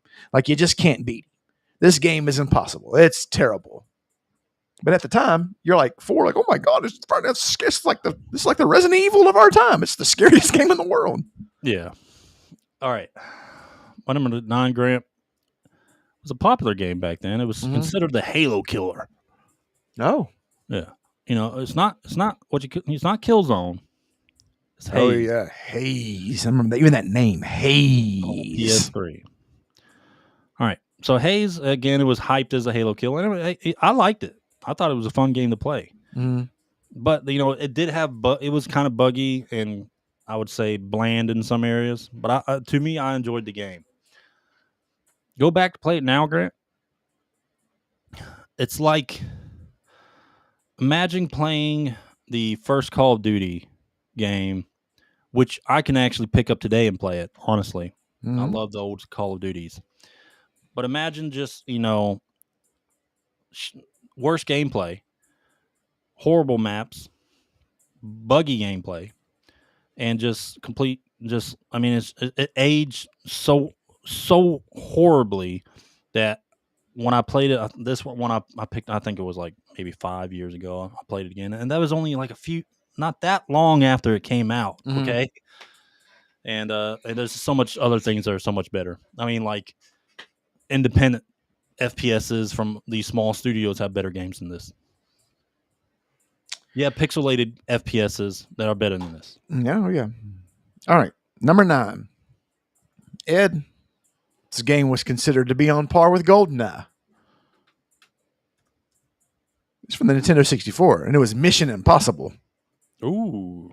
Now, during this time when you played an N64 game, okay, I probably played this game from an aspect of I was a Nintendo, like, because we all know by now, as you got older, you realize Nintendo 64, besides like the big 3, Mario, Zelda, and whatever, had a terrible catalog of games. Just not really good at all. I mean, you think about it, it was pretty terrible overall. Expect the impossible, Grant. That's right. So I probably played this game like, oh yeah, this game is just as good as GoldenEye. This game is better than anything on the PlayStation because I was a Nintendo guy. You know what I mean? I tried to, because I got a Nintendo 64 and you have to fight hard for your click, basically, right? Yeah. So when I played this game, I played it from, oh man, this game is just as good as GoldenEye. Oh, you see what I just did? Huh, they couldn't do that in PlayStation. Shit like that. But you go back and you play this game is fucking trash. Like, it's just not good. It's buggy. The movement is awful. The fighting, the shooting, and everything's just terrible. Like, it's just not a good game. It's bad. Yeah, this one was pretty bad. Yeah. All right. Grant. A game I actually enjoyed. I thought this was a shit back when I was younger. Grant, you remember the beach volleyball Dead or Alive? Oh yeah, boy. Extreme beach volleyball. Boy, back in the day, this was the shit. Oh yeah. But those pixels and those graphics did not hold up. Terrible. Polygon breast and does not hold up, dude. But anyway, yeah. So my number 8 is Dead or Alive Extreme Beach Volleyball. Oh yeah. Now, they didn't look like this in the game. No. This is not what it looked like. They tried to. All right. My number 8, Ed. This was one of the first games for the PlayStation 3. Mm-hmm. You actually liked this game when you came over, when you came and visited from Okinawa. I'll never forget it because you played it because I was terrible at it and you were really good at it. Resistance. When this game came out, this was like, oh my God, this is the greatest game of all time. But now you go back and play it. Ever since games like Call of Duty and all these other games have been out, it's not that good. It's pretty clunky. I actually really like this game. I didn't like it. It was good. It was good back in the day. But now you go back and play it 15 years later. Yeah, 15 years later. I just play the hell out of this game. Oh, yeah. But yeah, Resistance, Fall of Man. Yep. Nope. All right, Grant. My next one came out on PS3 and Xbox 360. Okay. I love this. I love the old school, man. Duke Nukem forever.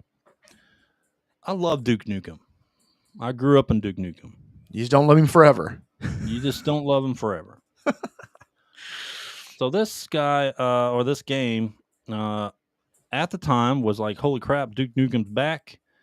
You play it, it's okay. It's okay, Duke Nukem. It's not the best. You wanted to like it. Like, you wanted to like this game. Yeah. But try to go back and play it now, after everything we've seen.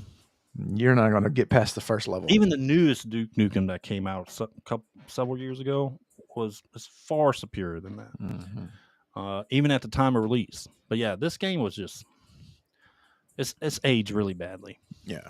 And I can't see anybody playing this anymore with what we have today, or at least enjoying it. 2K games, man. Yep. Surprised they didn't make you have to like microtransaction all the guns and stuff. Yeah. All right, number 7, Ed. This was the first big game for the Nintendo 64, big title. Mortal Kombat 4. All right. Now it also came out for the PlayStation 1, but I had an N64. This game you thought at the time was really good because of the graphics. Look, oh shit. And then you could like shuffle, what do they call it when video games can shuffle side to side when you can go around in circle? You know what I'm talking about? Where you can, okay. You're like, oh my God, this is the game. And then it had the big boobs like here, like her right there. What's her name? Yeah. Kaya or something. I can't remember all their names. But now you look at it especially with the new Mortal Kombat's out with the graphics and everything. This game looks terrible. Graphics are bad. Blood is just, the voice acting is just, everything about this game is putrid, which it might make it the worst Mortal Kombat. I would say I would agree with that. It's definitely the worst. Yeah, it's bad. Yeah. But at the time, you're like, oh man, this is great. Like the graphics are like the arcade. This is like arcade graphics on the home system. It's like having a Neo Geo, Ed. Yeah, it is. But yeah, this is my number 6. Okay. Yeah, my number 6. Okay. My number 6. It's also a fighting game for the PS1. And this was before Tekken really took off, right? Virtual Fighter? No. Battle Arena Toshinden. Oh yeah, I remember this. So when this game came out, like I remember back before, let me story time. Gather around, kids. Before we bought a PS1 or whatever, you could used to rent them. I remember, forget it was $20. You can rent one for $20 for like 4 days, right? Yeah. And this is the game that came with it.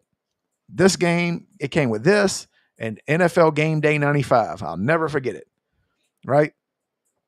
And boy, this game was, well, first of all, it's PlayStation. You're like, oh my God, these graphics can't get better than this, right? I mean, yeah. Yeah, I mean, right? Like this is like the greatest game of all time. Like it doesn't get better.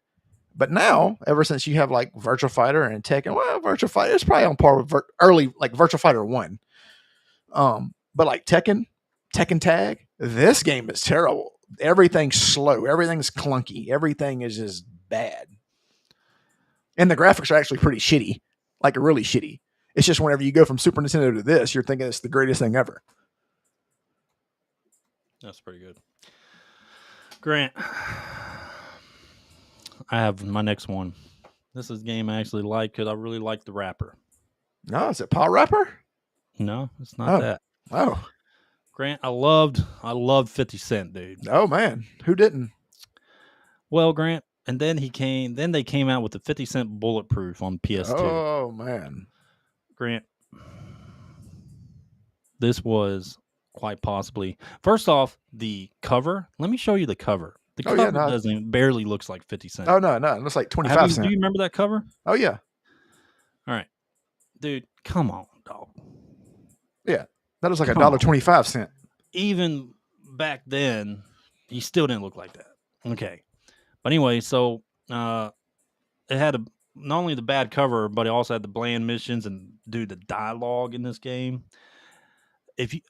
I would challenge anyone, if you have a ROM or whatever, go back and play this game and listen 50 Cent to wasn't a good dialogue. actor on this. No, but the dialogue's it's embarrassing. Yeah. Like it is embarrassing. I love 50 Cent, but this is bad. This was really bad. Yep. All right. Ed, my number 5.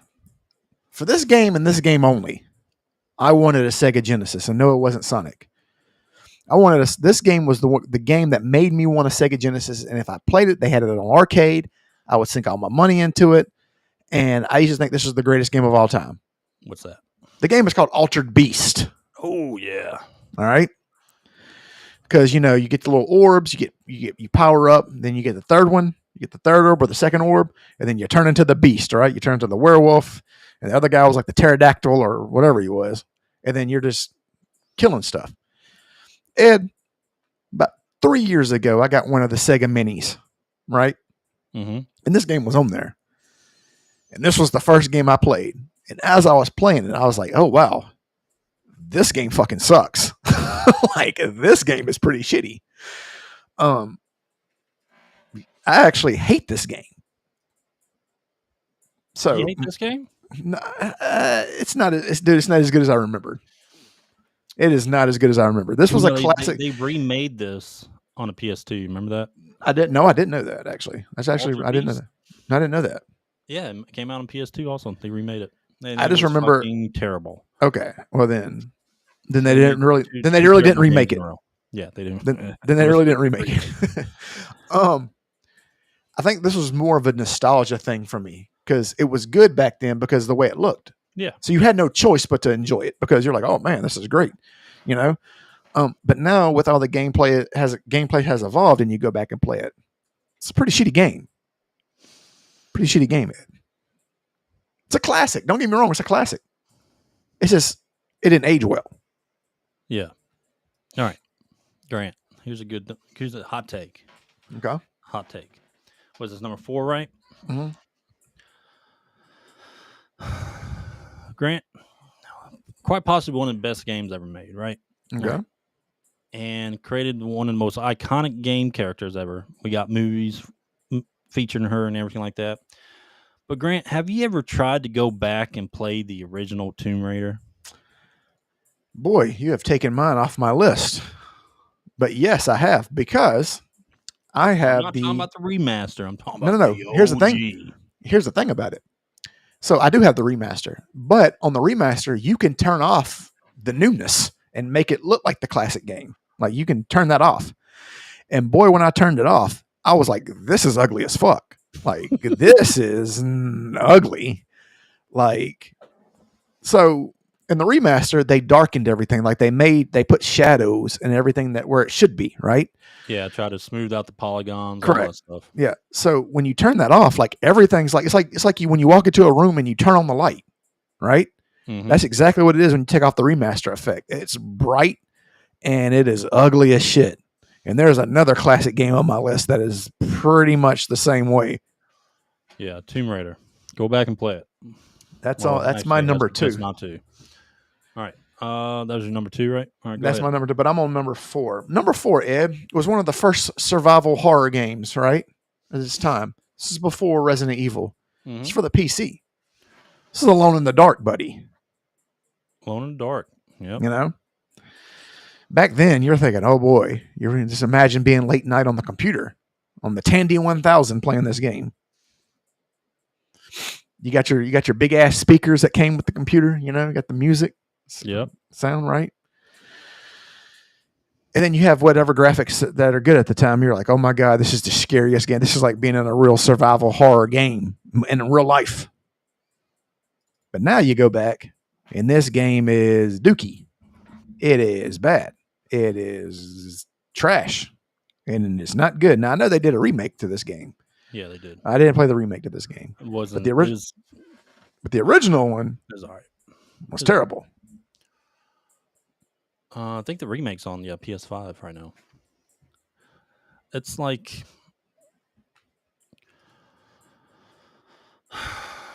usually when you expect a remake, you expect pretty much the same game except they just of course make it next gen, right? That's pretty much what you expect. Well, they fuck with a lot of things in the remake. Well, let me say this. This is what I think a remake should be. They should take the game, right? And they should play like, wow, this is bad. What can we do to make it better? Right? That's what you should do. You should focus on, if it's a good game, you shouldn't focus on that. But if it's just a mediocre game compared to what you have now, you should say, man, this is not good. Let's fix this with our today's technology, right? Like, for example, if I lost my arm and I have the option to get an arm from now, like a robotic arm, right? You're not going to put a broomstick on my arm from the 70s, right? I'm not going to be like the pirate guy from Family Guy. You're not going to make me look like that. That's basically what they did with this game. They just kept it the same and just upgraded the graphics. I'm like, here you go. All right. What is this, number 2 now? No. We're on number 3.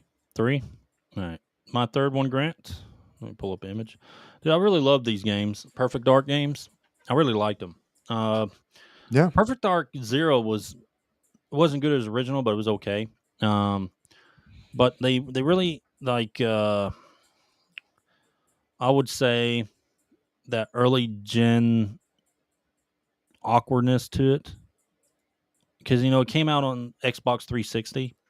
Perfect Dark Zero did, but when it released on Xbox 360, it felt like it wasn't made for the next gen title. You know what I mean? Like that at the time when 360 came out, it wasn't made for it. It was still for Xbox, but they had to release it for the Xbox 360. Kind of, yeah. And they try to keep it's kind of like a regurgitation of the original, I would say. But like you go back and play this, it's really bad looking. Like it's really bad. Not even like I can go back and play some Xbox 360 games, but this game, it was like it was made for, I would say, PS2 or earlier. You know what I mean? And just wasn't a good sequel at first. But now it's just like there's no way you can go back and play it. There's so many older games like this that are so much better. Yep. All right. My number 3. Ed, if you think of some things, if you take a good game or just a good title and you add a fighting game aspect to it, you would think that works, right? I mean, they did it with Double Dragon, the fighting game. Great. Good game.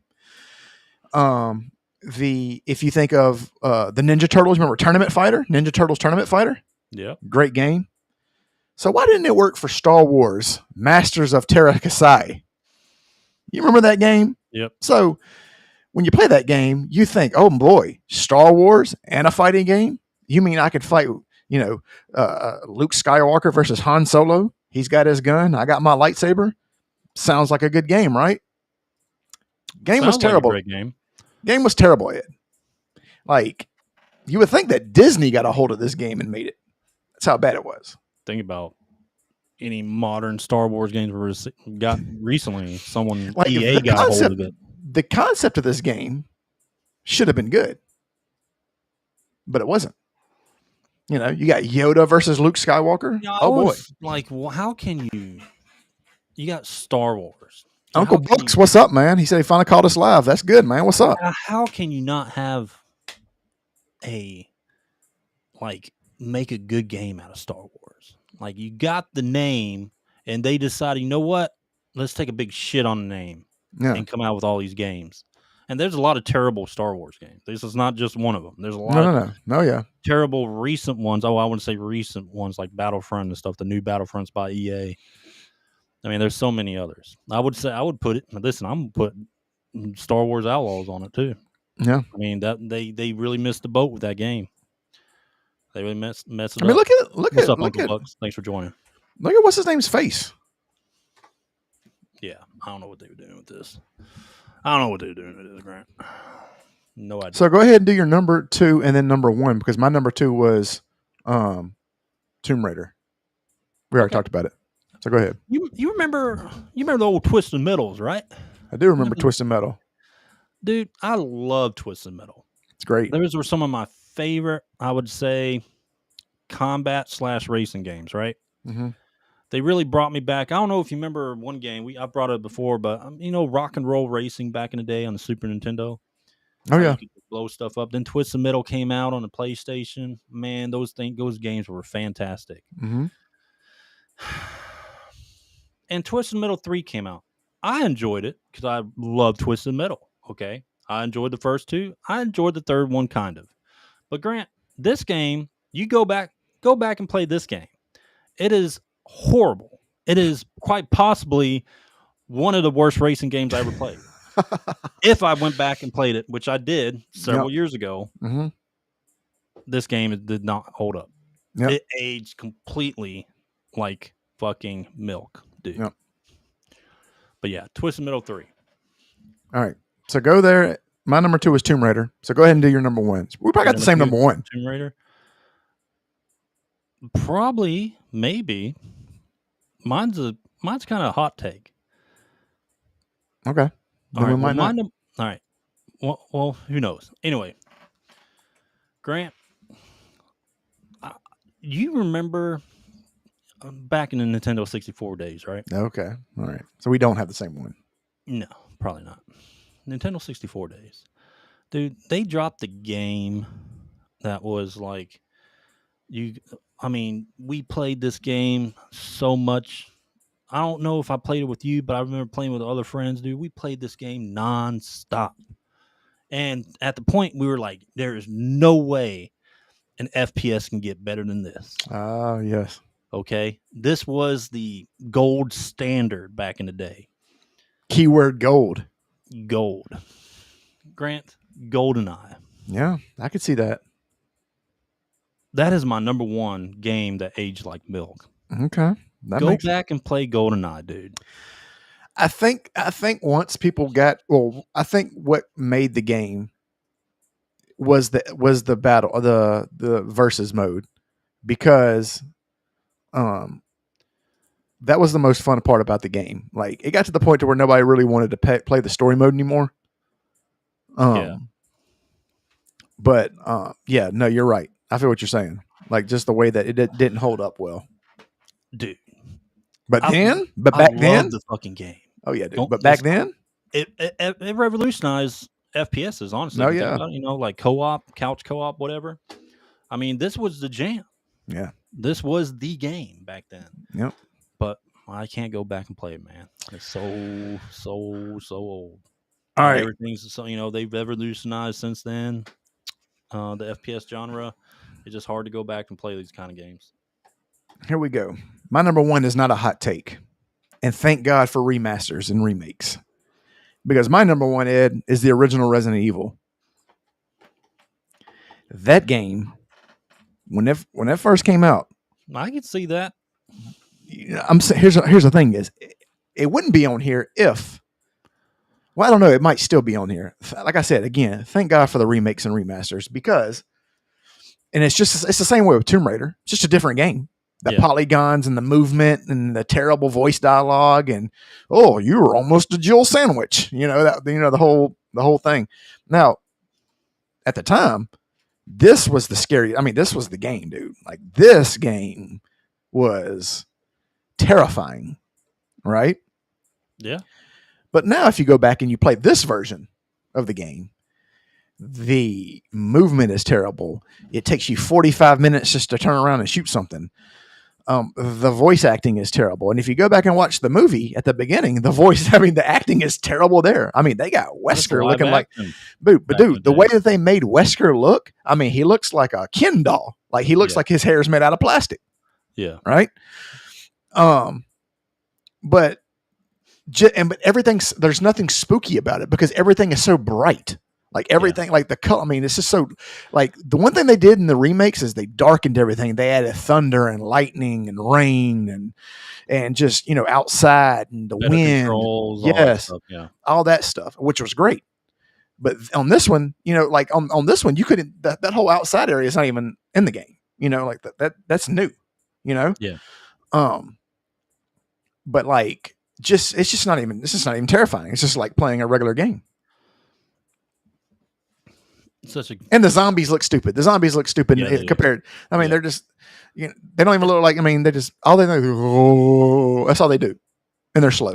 Yeah, I agree with this one. Yeah, this is a good one. So for people who are confused that are watching, we're not saying these games are bad at all. Our top 10 is games that were great at the time, but as they aged, aren't so good. Yeah. Do you have a game, or I would say any games that you can think of that age, never back in the day, but age like, I would say, wine? Well, yeah, age like wine. Well, I mean, shit, games that age like wine. I mean, you can go with all the Final Fantasies ever. Earthbound. Yeah, Chrono Trigger, of course. Chrono Trigger, dude. Wizards and Warriors, man. Like, I know I did a video on that, but man, that game's great. That game's just a great game. It's not hard. Top Zeldas, like Link to the Past. Oh yeah, I mean, of course.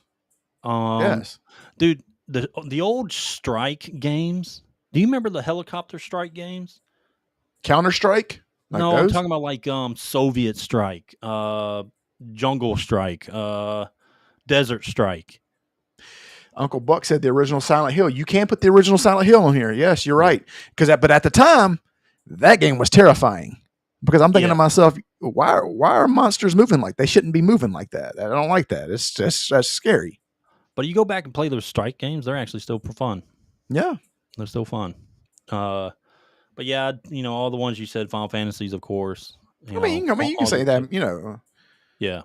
I mean, besides the graphics, I mean, what is it? Mario Kart, original Mario Karts, stuff like that. Yeah, I mean, those are all good games. But yeah, top 10. But I will say there's a lot of one. I mean, this is just like the surface. I mean, there's a lot more that we could probably, if we really sat down and like made a top, we could probably make a top 100. Yeah, we could. All right. Let me stop sharing that. Grant, your favorite, I would say, fine wine is Star Wars Knights. That's buddy. You're right. Dude, I love that game. Absolutely I correct. could go back and play that game. I Yes, love indeed. those games. You know, it's another good game. And I'm actually, after I finish Clair Obscure, I'm going right into it. Dude. Now, my brother-in-law and brother are playing this game now. And they said the controllers take a while to get used to. Age of Empires 2. Oh, buddy. Oh, oh boy. You want the old one or the Age of Empires 2? It just released on PS5. Yeah, correct. Yeah. Oh boy. Yeah. I think that's the definitive edition though, right? It is. It is. Yeah. Oh boy. Grant, gonna go back to some Age of Empires, huh? Man, I have to dust off I probably suck now. I used to be a monster at that game. I probably suck so bad. Yeah, man. I loved StarCraft back in the day. Of course, your Warcrafts, stuff like that. Man, all the King's Quest games. I mean, they're simple. Yeah. Simple games, great. It just shows how like you don't need much to make a good game. You really don't. Especially then. Well, man, it's kind of weird because those games started some companies, right? Like it turned them into. It's on Game Pass too. You're right, Prepared Artists. Yeah, it was actually started on there. Yeah, but some of these old school games how these companies got their beginning that they've just gotten away from. Yeah. Like those core concepts that made those games so good, and why these companies are so big now because of those old games. They just I go ahead and tell you, Sierra Interactive was like the SquareSoft of action adventure games. Yeah. You saw Sierra, you thought, oh boy, this is gonna be a good game. Yeah. Police Quest, Space Quest, King's Quest. Yep. All right. Final segment of the podcast is Grant's favorite segment. Oh boy, here we go. Let me pull up the image. What did we get last time? Oh yeah, we got Gregory's Horror Show. Yuck. Yeah. All right. The random game roulette. This is where we ask AI to give us a random game from any era. And we either know it or we don't, or we learn some video game history. And we play More likely we're going to get a shitty game because that's what we've been on a shitty streak. Don't do that. Don't be negative, Nancy. Don't do that. Well, how about you ask it in a how about you change the way that you ask it like an Australian. Put mate at the end. Mate? Yeah. Listen here, bitch.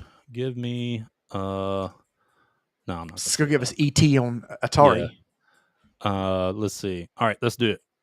All right, give me a random game from any era. You're right, Uncle Bucks. He said Blizzard has went away far and away from its original idea. Yep. Yeah. Squaresoft did when Squaresoft became Square Enix. They did too. Boy, they did as well. Yeah, Square's fallen. I mean, they of course. And don't get me wrong, they got some great games here and there, but they're not the company. They have a horrible, shitty game. They're not the company that they used to be. Their name doesn't hold the weight like it used to.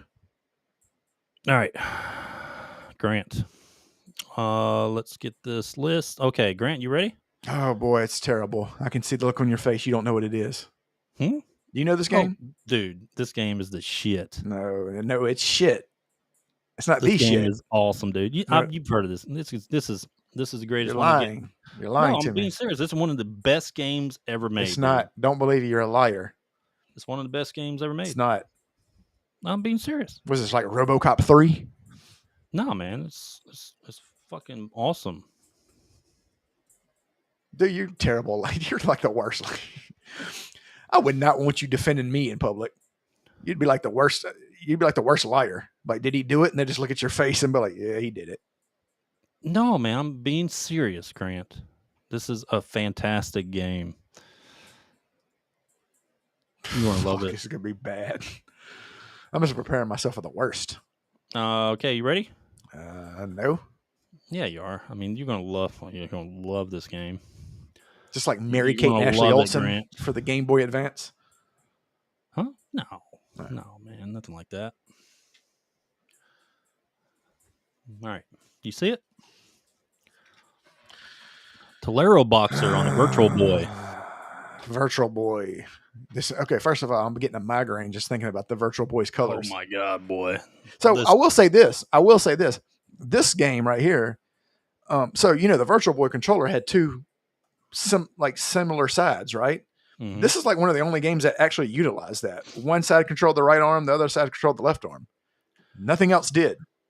Of course, they only had like 7 games or whatever. All right, I'm getting a migraine just thinking about this game. All right, so let's go over some random facts. All right, random facts about the game. It's terrible. We know that. All right, Grant, random facts about Tolero Boxer on the Virtual Boy. What are they All right, thinking? the spiritual successor to Punch-Out. No, it's not. Not at all. Not even close.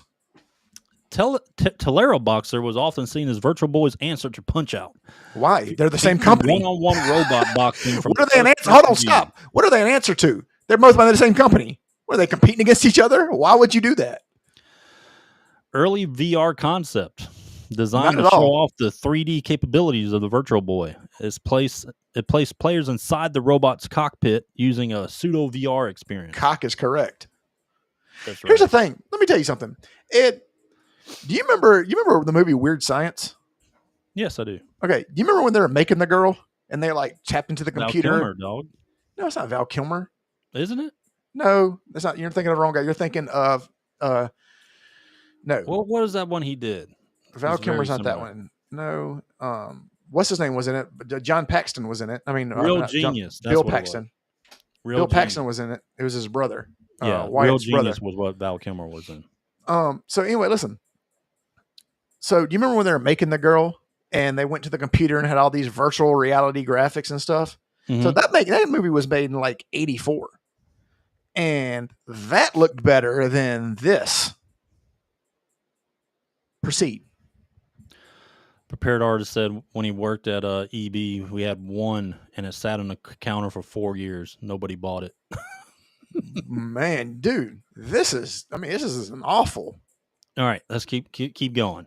All right, insane difficulty. The game was brutally hard. Most players couldn't get past the first few opponents without Surprised I couldn't see. mastering complex dodging and punch timing. Unique control scheme. It used both D-pads on the Virtual did. Boy controller. Left D-pad to move dodge and right D-pad to punch. This made it notoriously awkward to control. No save function. Robot lore. Each opponent had its own backstory, Grant, adding Oh, boy. unexpected world building to what looked like a simple arcade-style boxing game. No, but it didn't. Japan title. In Japan, it was called Tolero Boxing instead of the Tolero Boxer. Oh, wow. What a change. All right. Visual red hell. Yes. That's very accurate. All right. Like all Virtual Boy games, they only use red and black graphics, which caused major eye strain for many players. Terrible. Called cancer, probably. All right. Launch title Tolero Boxer was a launch title for the Virtual Boy in North America and Japan in 95. Yep. Developed by the Nintendo R&D 1. The same internal team that led by Gunpei Yokai, creator I of the have Game no idea Boy, what you just said. You just also- cast a spell. also made Metroid and Kid Icarus. So I wouldn't have told them that I made this game. If I told them that I made Metroid and Kid Icarus, I would not put this on my resume. If you worked at here's the thing. It's like if you're like a computer programmer and, you're a doctor or something, or you've done something in the medical field, you put those on your resume, right? But if you were like a bartender at Chippendales or a strip club, probably not going to put that on your resume, right? Compared to those two. It's like making this game. You ready for that gameplay? No, I'm You ready not. for a migraine? All right, it's time for gameplay, Grant. We can't do a random game roulette without gameplay, buddy. First of Are all, you ready? look, hold you on, ready? hold on. Look, you see this? What does that say at the top? I want you to. So this is virtual, right? 3D. What does that say at the top? What does that say? Read that out loud, Ed. Tolero Boxer. Can you not Virtual read? 2D playthrough. 2D. Okay. Let's do it. Let's not.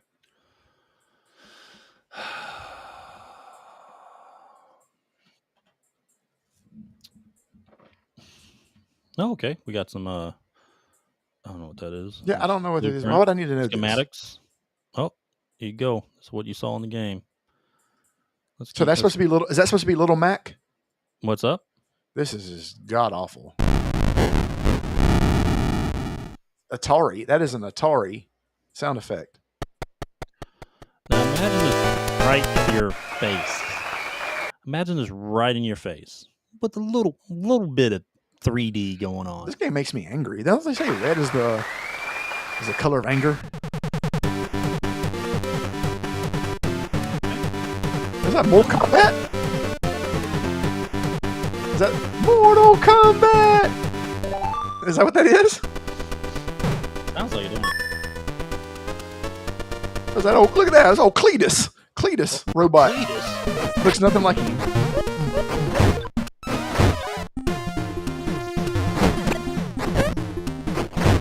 This is terrible. This sounds like Dragon Quest when you swing and you hit them. All the robots look alike. Get him. Uh-oh. Was that like King Hippo? All right. This game was terrible. Hopefully And they that's said- the last Virtual Boy game we ever get. It won't be. We're about to go on a streak. Yeah. Okay, see, you didn't say mate like I told you to. Now we're about to get a bunch of TurboGrafx games, ColecoVision games, all Listen. because of you. Listen, Hey, I don't like you, man. Hey, I just don't like you. Listen.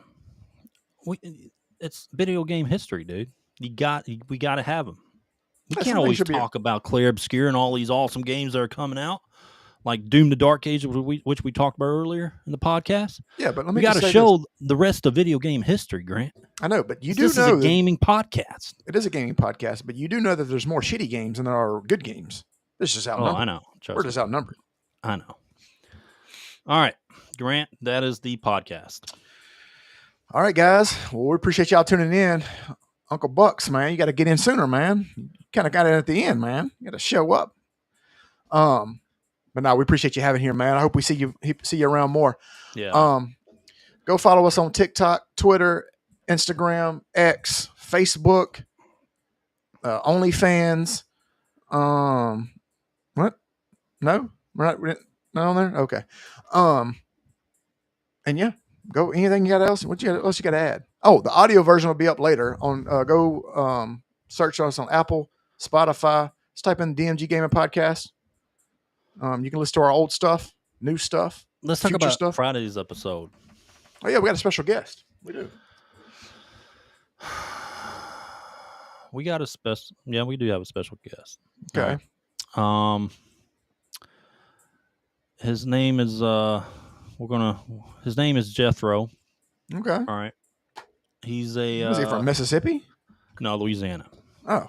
Jethro. He owns a game company called game studios called I think it's called like the Butt Buddies Bayou Gaming or something like that. Butt Buddies Bayou Yeah. Gaming. Okay. And he'll be a special guest on the podcast on right. Friday, and he's going to talk about his game design and how he how he runs his game studio. Hmm. All Okay. right. Well, I'll get the questions ready, and me and old Boudrosin, what is his name? Jethro. Jethro.